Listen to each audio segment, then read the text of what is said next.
Farakka rail colony এলাকা থেকে এক যুবকের ঝুলন্ত মৃতদেহ উদ্ধারের ঘটনায় ব্যাপক চাঞ্চল্য। মৃতের নাম বিশ্বজিৎ হালদার। পরিবার সূত্রে জানা গেছে, সকালে কাজ থেকে ফিরে মা বাড়ির দরজা খুলতেই দেখেন ছেলেটি গলায় ফাঁস দিয়ে ঝুলছে। মায়ের চিৎকারে প্রতিবেশীরা ছুটে আসেন। খবর পেয়ে ঘটনাস্থলে পৌঁছয় ফারাক্কা থানার পুলিশ মৃতদেহ উদ্ধার করে ময়নাতদন্তের জন্য জঙ্গিপুর মহকুমা হাসপাতালে পাঠিয়েছে। ঘটনায় শোকের ছায়া নেমে এসেছে এলাকা জুড়ে। পুলিশ ঘটনার তদন্ত শুরু করেছে। দিল্লি গেছিল প্রথম দিকে, ও আগে চলে গেছিল মার বাড়ি থেকে। দিয়ে হচ্ছে কি সেই ভাই গেছিল 6 মাস মতন থেকে আসলো।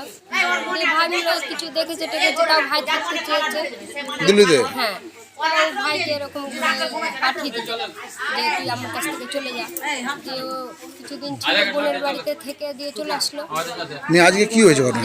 আজকের ঘটনা আমি 2 নম্বর থেকে আসলাম, এখনই আসলাম। এসে কি দেখলেন? আমি শুধু ঝুলছে, মানে গলায় কি গামছা দিয়ে? হ্যাঁ গলায় গামছা দিয়ে ঝুলছে। কি নাম যে আপনার ভাই? বিশ্বজিৎ হালদার। বয়স কত হবে?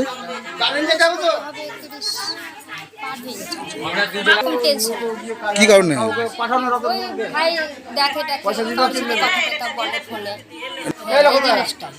কি কারণে কি মনে হচ্ছে?